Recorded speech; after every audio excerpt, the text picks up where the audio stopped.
Благодаря. Аз се извинявам, че ще говоря седнал. Просто нямам такава слушалка и микрофон. Искам и аз да започна с едно лично встъпление. За първи път узнах за съществуването на подобни технологии през 90-та година, когато бях председател на Комисията по опазване на околната среда в Великото народно събрание, в Конституционното събрание. Имаше два повода. Първият повод беше концесиите или търга за концесиите, проучване на крайбрежието и шелфа за нефт и газ. Процесът започна по времето на второто правителство на Луканов и свърши в средата на не съвсем ясния мандат на тогавашното правителство на Димитър Попов.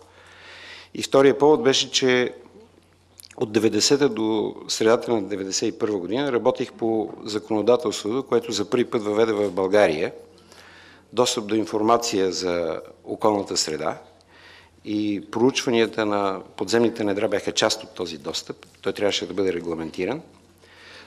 Също това законодателство се занимаваше още с оценката на въздействието върху околната среда и също това законодателство се занимаваше с разпределението на права и задължения на местни, може ли? Извинявам се, на местни и централни власти.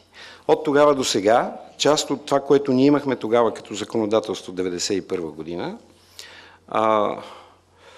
остана в принципа си непроменено, с изключение разпределението на правата на местна и централна власт. И за това ще стане след малко дума. Но така или иначе, този интерес присъства в моите научни икономически занимания от последните 20 години. Аз лично очаквах, че към края на 90-те години ще има такова развитие, каквото се получи през това десетилетие.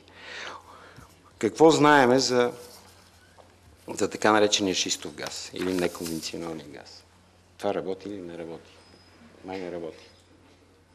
Може ли някой да сменя? Това не работи. Или съм далече, или няма батерии. Това, което се знае до момента, това са изследванията на Международната енергийна агенция, е, че резервите от този газ са за около 250 години. Знае се пак по изследвания на полски колеги и на Международната агенция, че в Полша тези резерви са някъде за около 300 години. Технологията се разработва активно на горе-долу сегашното съвременно технологично равнище от 90-те години насам, макар да е известно от много отдавна. Тя се разработва първо в Съединените щати и предимно в селски райони. Такива са, например, пионерските разработки на Barnett Shale и Statoil, съответно в Тексас и в Северна Дакота. В Германия има горе-долу същата практика, с тая разлика, че проучванията се водят предимно в по-гъсто заселени райони, отколкото са тези в Съединените щати. Има 5 провинции, може да ги видите на сайта, на екрана. В САЩ се предполагат, че резервите от шистов газ са за около 100 години. Това е едно изказване на президента Обама от 12 януари тази година. При използването на шистов газ, другото нещо, което е известно, при използването на шистов газ за ТЕЦ, въглеродните емисии са около 50% по-ниски, отколкото при въглищните ТЕЦ. Създадените работни места в САЩ до 2010 година са около 600 хиляди. Предполага се, че след около 2-3 години те ще достигнат до почти 900 хиляди. Има няколко важни причини за водачеството на САЩ в тази област. Първата е конкурентната среда. С тази дейност се занимават около 4000 фирми в момента. Аз имам удоволствие да познавам някой от тях. Преди няколко години ми се случи по повод един договор, който изпълнява в Централна Азия, да изпратя на посещение в Тексас една голяма група от представители на компании, които купаят земята в Централна Азия, най-вече в Казахстан.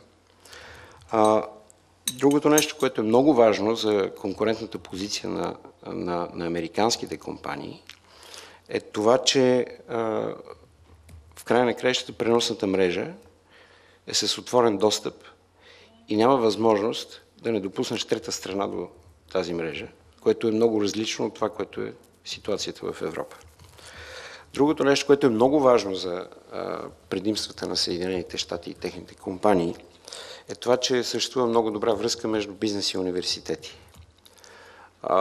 Това, което Станислав каза, че в Европа е гордост да не си свързана с фирма, в Америка е точно обратното.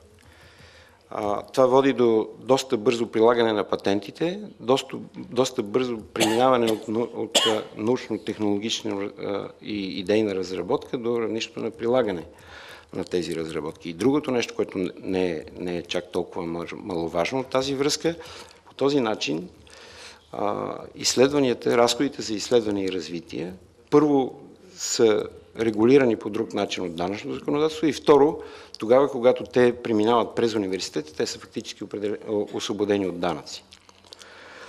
Не на последно място обаче, онова, което е важно за предимството на американските компании в тази област е доброто определение на, макар много често това да е предимно на щатско равнище, доброто определение на правата на собственост върху земя, така и върху недрата.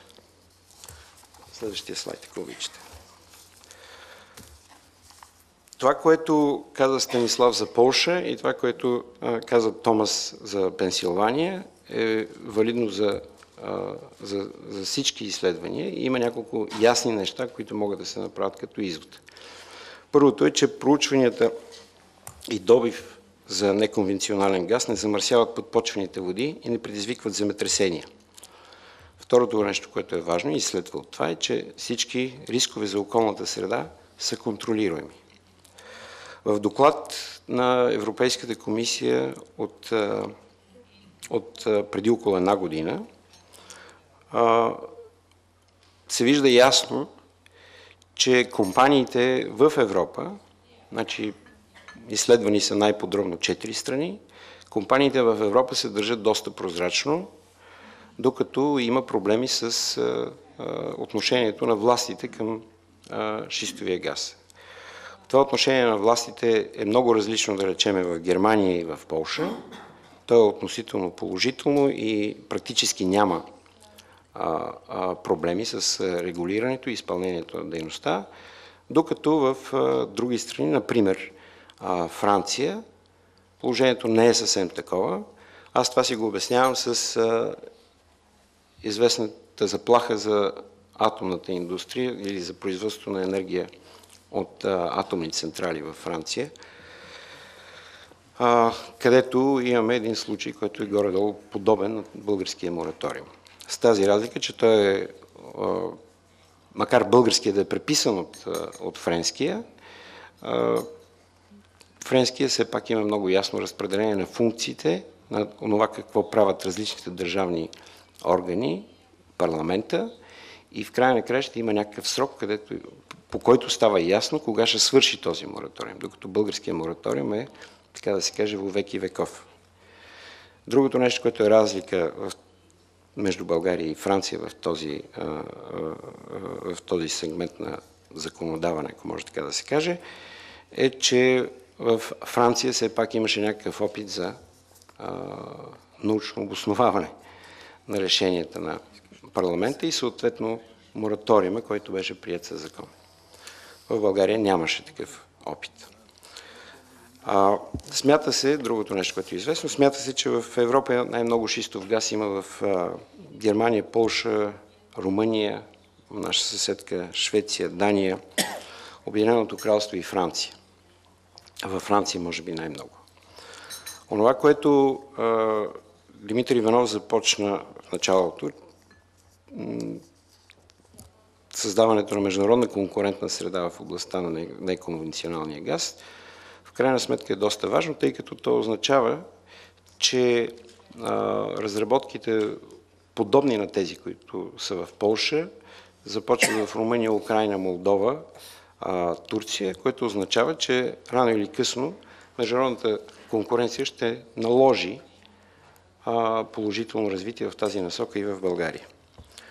Приложимото законодателство на Европейския съюз е доста богато. Става дума за 7 специални директиви, от хидрокарбонната през двете водни директиви и до директивата шума. Отделно от това има още 10 директиви, които са пряко приложими към дейностите за проучване и добив на неконвенционален газ. Освен това има около 30 регламента, които са приложими. Те всичките са хармонизирани, те са част от българското законодателство. Освен това, разбира се, действат националните законодателства за оценка на околната среда, за подземните недра и други такива. Следващия слайд, ако обичате.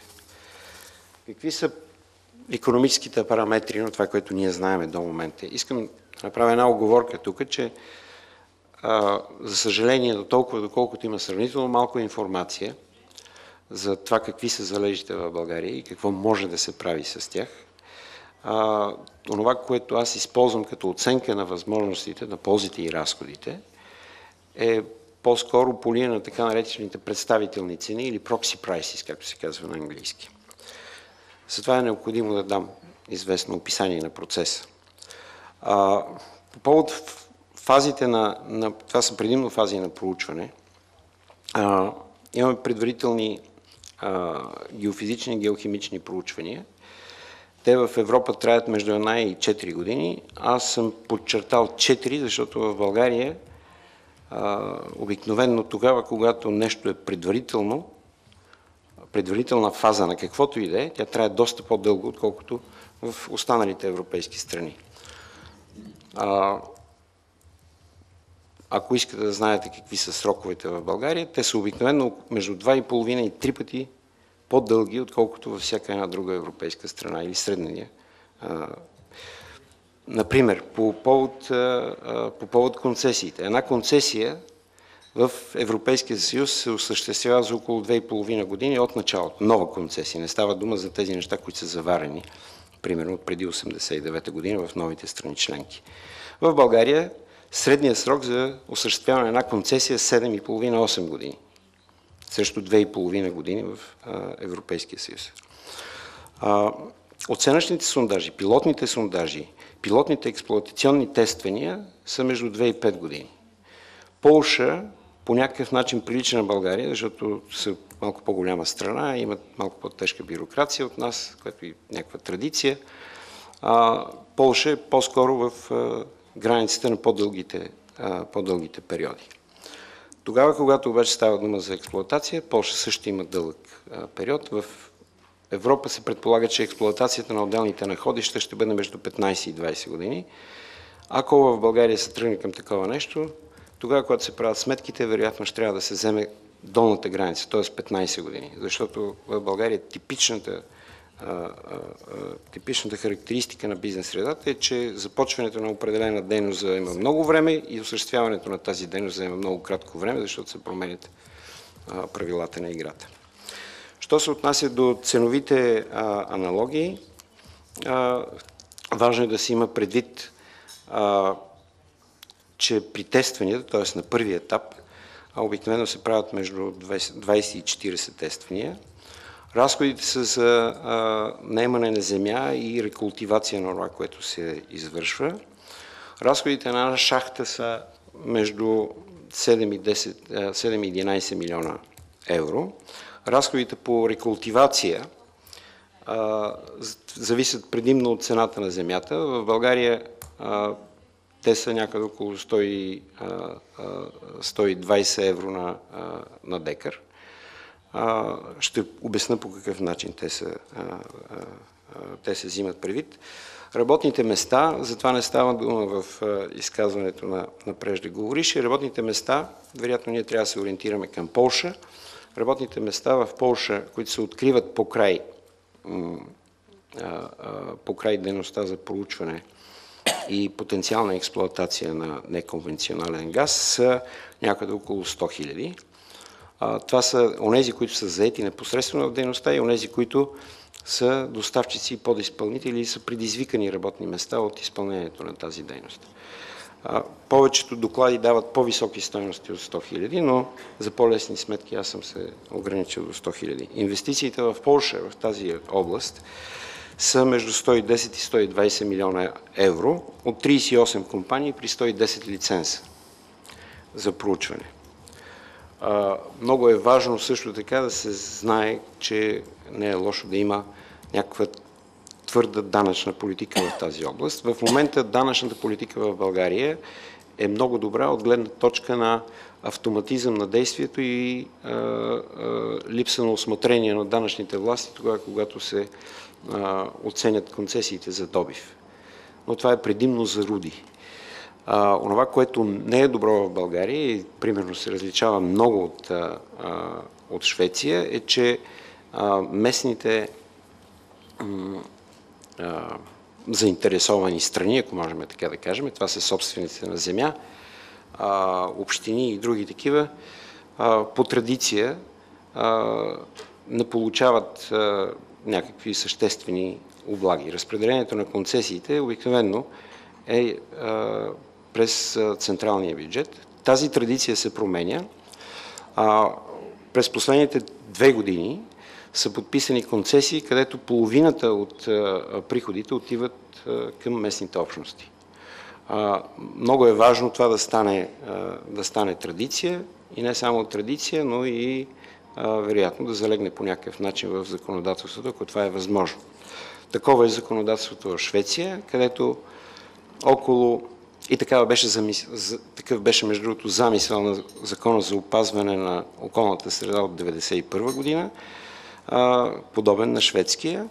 В Швеция около 25% отиват на централно равнище от приходите, а на местно равнище отиват около 75%. Следващия слайд, ако обичате. Какви са параметрите на възможното, така да се каже? Поради описаната ситуация с конкуренцията, примерно аз смятам, че във Франция беше относително лесно да се вземе такъв мораториум, доколкото там нямаше никаква конкуренция. В България сроковете и по административни, и по реални параметри са доста по-дълги, а цените в Европа по принцип са по-високи, отколкото в Америка, отколкото в Съединените щати. Предполагаемите стойности на инвестициите и работните места за едно проучване биха били равни или подобни на тези в Полша, което означава, че в България инвестициите биха били между 10,2 милиона до 10,7 милиона евро и че създадените работни места по един лиценз за проучване и потенциална експлоатация биха били някъде около 900-950. Пак отново това са преки предизвикани. Брутните доходи на пряко заетите с проучване биха били близки до тези на строителите на нови енергийни мощности, което дава така добри основания да се предполага, че брутният доход на месец би бил някъде около 2000 лева, т.е. около 3 пъти над средната работна заплата за около 1/3 от тези, които са заети. Следващия слайд. Това дава известна ориентир какви биха били ползите за онези области или за местната икономика. Пак казвам, това са показателни цени, това са proxy prices. Най-близките и подходящи за сравнение показателни цени са тези на строителството на вятърни паркове в североизточна България. По аналогия с тези цени може да се очаква, че за местните общности и хора увеличението на цената на земята ще бъде един от основните фактори на местни ползи. Това увеличение в тези райони, за които говоря, при строителството на вятърни паркове беше между 9 и 10 пъти от цената на декар. Онова, което се дава като обезщетение на декар, е някъде около 1000 лева. Това са обезщетенията за неползване временно, тогава когато се проучва, или за възстановяване на щетите, които са нанесени на земята. При продажба или отдаване под наем на земя за пилотни сондажи и тествания, може да се очаква, че за собствениците на земя ползата ще бъде някъде около 10 000 лева на сделка. Аналогични са ползите за тези, които бяха собственици на земя или са още собственици на земя при строителството на вятърни паркове, особено вятърните паркове на АЕС и Мицубиши. Работните места, предизвикани от проучванията в местни доставчици на услуги, вероятно ще бъдат на равнището на 50 до 60% от това, което е заетостта в проучвателните дейности. Такова беше съотношението и при строителството на вятърните паркове, за които говоря. Съществени фискални въздействия са възможни на национално ниво. Те не могат да бъдат определени в момента. Пак казвам, българско законодателство не е лошо в определението на отчисленията за ползване на ресурси, така наречените royalties. Но онова, което е проблем за компаниите, които биха разработвали, биха проучвали и след това разработвали находища, както и проблем за местните общности, е относително дълги, а и за националния бюджет, е относително дългия период на развитие на предварителните дейности и уреждането на всички разрешителни. Имаме такъв опит. Една компания, която беше с забавен лиценз за добив и съответно концесия, за периода от 2005 до 2010 година пропуска ползи за около половин милиард лева, от които данъците при тогава действащото законодателство, които биха отишли в местни и централни бюджети, бяха някъде около 220 милиона. Значи горе-долу всяко едно забавяне си има някаква цена, което е много важно също да се сметне и да се мисли тогава, когато се разискват въпросите на мораториума. Съществените фискални въздействия на местно равнище зависят най-вече от, както казах, преразпределението на концесионните такси. При тази традиция, която възниква по отношение на последните две концесии, за които споменах, разделяне на концесионните такси 50 на 50 на местно и на централно равнище, може да се предполага, че в общините, където се провеждат проучванията, тези проучвания ще дават някъде около, както е примерно в Крумовград с Dundee Precious Metals, концесионните такси ще дават някъде около 80 до 110% от всички местни източници на доход на общините. Последния ми слайд. Има в България много неясноти в определението на правата на собственост. Тези неясноти са предизвикани от член 18 в Конституцията. Между другото искам да кажа, че аз съм подписал Конституцията с особено мнение по този член, но тогава не можах да събера достатъчно гласове да се прегласува. Предполагах през 1991 година, че този член ще създаде проблеми, но аз не очаквах, че са толкова много проблеми. Но това, което тогава не беше направено за по-ясно определене на правата на собственост, особено минералните права, си има своята политическа цена и своите алтернативи. Политическата цена се състои в това, че в момента, в който се появи някакво инвестиционно намерение, дали ще бъде в Западния парк в София, или ще бъде, да речем, в Нови пазар, или в Долно на Нагорнище, няма никакво значение. Всяка една група, която има малко по-висок глас на централно равнище и при съвременните средства за достъп до интернет, може да създаде такива проблеми, поради елементарния факт, че хората, които са собственици, които живеят, нямат в края на краищата никакви права. Европейската традиция в това отношение до някъде е подобна на българската, но има съществени изключения. Аз цитирах вече Швеция, подобни изключения има в Германия, подобни изключения има в Франция.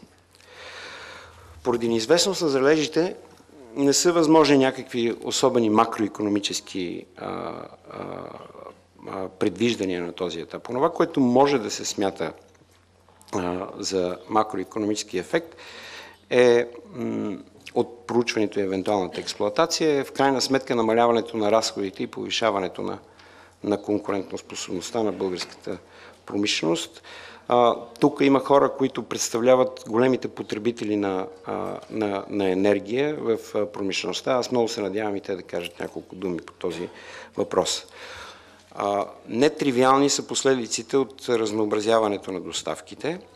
Това е така наречената енергийна независимост. Дори само проучването подобрява договорните позиции с всички доставчици. Това се вижда по опита на Полша, това се вижда по опита на бившите части от Съветския съюз, като Молдова, Украйна, макар да не е ясно доколко те ще бъдат успешни при своите начинания. Това се вижда и от опита на Румъния. Съществена полза за целия стопански климат би имало изясняването на правилата на играта, инвестициите, които биха били вероятни тогава, когато се дигне мораториума. Поне на мен така ми се струва, че първоначалните инвестиции за проучване, разбира се, не е много ясно доколко конкурентен ще бъде процеса. При известна конкурентност на процеса биха били някъде около 20% от тези, които са в Полша. Благодаря ви за вниманието.